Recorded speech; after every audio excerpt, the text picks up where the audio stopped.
Bienvenue dans cette nouvelle édition du Non-Stop Info. Au sommaire, l'agriculture une nouvelle fois proclamée comme secteur d'avenir sur le continent. L'Union africaine s'est engagée à maintenir ses investissements. Au lendemain de la signature du cessez-le-feu avec les deux parties du Sud-Soudan, zoom sur l'association CARE qui milite pour une plus grande implication de la communauté internationale. Et puis, autre conséquence de la propagation du virus Ebola, c'est la diminution significative du nombre de touristes. Le Nigeria en a fait les frais lors de son festival Ousoun. Mais avant de développer ces titres, les négociations intermaliennes reprendront à Alger le 1er septembre 2014. Mais la préparation de cette rencontre a déjà débuté à Ouagadougou.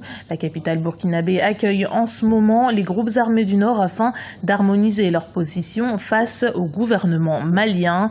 Même si certains groupes dissidents comme le HCUA ont décliné l'invitation pour le directeur de la publication des Échos, Alexis Calambri, un consensus est possible. Écoutez.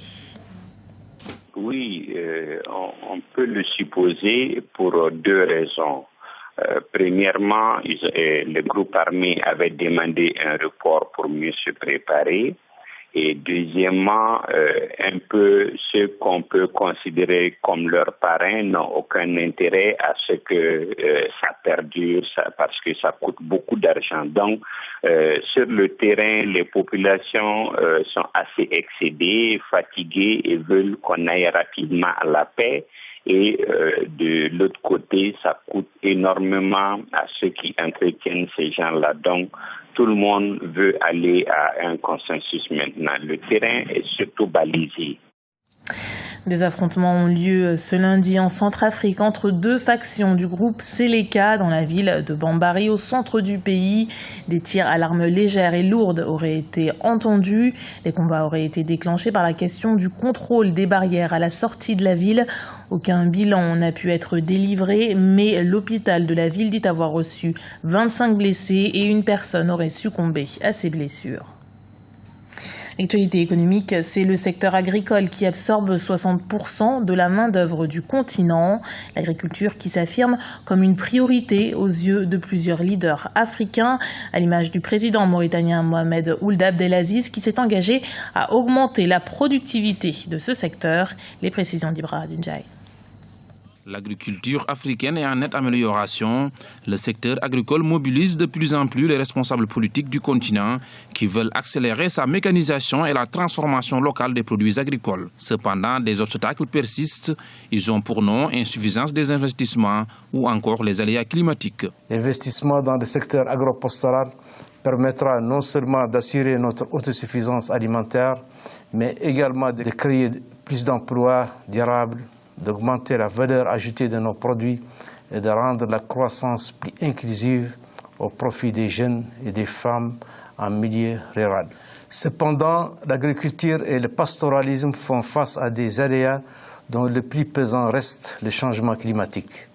Les populations du continent doivent développer une plus forte résilience et s'adapter résolument aux nouveaux contexte. Un environnement pour le moment hostile à l'activité agricole dans de nombreux pays du continent. Pour le président de la République islamique de la Mauritanie et président en exercice de l'Union africaine Mohamed Ould Abdelaziz, un investissement dans le secteur agricole permettrait au continent de faire de ce secteur un véritable levier économique. La transformation de l'Afrique dans la vision pour 2063 appelle des investissements lourds et une meilleure orientation des fruits de la croissance pour réduire conséquemment la pauvreté. L'extension de l'accès à l'énergie figure parmi nos priorités en faisant une part de plus en plus importante aux énergies renouvelables, peu coûteuses et respectueuses de l'environnement. Reste que le continent africain a encore des défis de taille à relever. Parmi eux, la mise en place de vraies politiques régionales agricoles, le développement des infrastructures et la création de marchés régionaux d'écoulement des produits agricoles. Depuis 8 mois, le conflit sans précédent qui divise le Sud-Soudan s'est soldé par des dizaines de milliers de victimes et plus d'1,5 million de déplacés. Et pour les organisations humanitaires, la situation sur place relève du défi. Le réseau humanitaire CARE, par exemple, mène des programmes d'éducation, de sécurité alimentaire, d'accès à l'eau potable, de santé et autres activités génératrices de revenus. Plus de précisions avec ce sujet de Florence Assamporé. Permettre aux populations d'accéder à des services de santé et d'assainissement, c'est l'ambition du programme CARE. Le réseau humanitaire présent depuis 2013 au Sud-Soudan mène des programmes pour sensibiliser et lutter contre l'insécurité alimentaire. Cependant, pour certains comme Hassan Amadou, membre actif du projet, beaucoup reste encore à faire pour répondre aux besoins des populations dans la région. La situation humanitaire est extrêmement préoccupante parce que de mois à mois, le nombre de personnes déplacées ne fait qu'accroître. Aujourd'hui, on parle d'environ 1,5 million de personnes déplacées. Et la situation sécuritaire est particulièrement alarmante parce que les deux parties au conflit ne sont pas encore arrivées à un accord définitif pour arrêter les hostilités sur le terrain. L'organisation appelle également les États des pays voisins et la communauté internationale à renforcer la sécurité alimentaire et à favoriser la paix entre les deux États soudanais en conflit depuis 3 ans. Je pense que d'une manière générale, la communauté internationale et les États de la région qui sont bien conscients de l'impact de la crise doivent encore redoubler plus d'efforts pour amener tous les acteurs à comprendre qu'il n'y a pas de développement possible dans un pays quel qu'il soit sans la paix. Et il n'y a pas de paix dans une région tant qu'un pays aussi grand que le Soudan du Sud, grand par la superficie, mais aussi par ses relations avec les pays voisins. Donc la région ne peut pas être stable tant que des pays comme le Soudan du Sud ne sont pas en paix. Pour l'heure, le programme CARE a lancé un appel au don de 15 millions de dollars pour aider 300 000 personnes sur les 12 prochains mois. Le Tchad met le cap sur l'éthique, les technologies de l'information et de la communication. Du 9 au 12 septembre 2014, le pays abritera le salon d'éthique dans sa capitale, N'Djamena. Pour le ministre tchadien de la communication, Hassan Sila Bakari, c'est l'occasion d'équiper le pays en haut débit et fibre optique et de vulgariser leur emploi en milieu rural et urbain. Des aménagements que le Tchad compte mettre en place grâce aux 27 milliards de francs CFA prévus pour le développement numérique du pays. Le virus Ebola risque-t-il d'affecter l'activité culturelle du Nigeria? Pour les organisateurs du festival Osun, le 22 août 2014, il en était hors de question.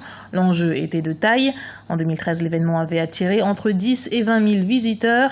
Mais cette année, malgré les dispositifs mis en place, l'affluence n'était pas au rendez-vous. Jarenjai, commentaire de Graziella Chakunte. Au Nigeria, les mythes et légendes ont une place très importante dans la vie culturelle et spirituelle du pays. C'est notamment le cas dans l'ouest nigérian où est célébré le festival d'Osun, un grand festival de culture yoruba à Oxogbo où des milliers de personnes convergent chaque année vers la forêt sacrée d'Osun. Objectif, rendre hommage à la déesse de la fécondité Iya Osun, considérée comme une divinité rendant fertile les couples qui boivent l'eau de cette rivière. Nous sommes ici pour gérer la foule, faire des contrôles rigoureux pour éviter les contacts physiques entre participants. C'est un moyen d'arrêter le virus Ebola. Nous sommes ici pour faire en sorte que les gens qui sont très malades soient détectés et éviter qu'Ebola se propage.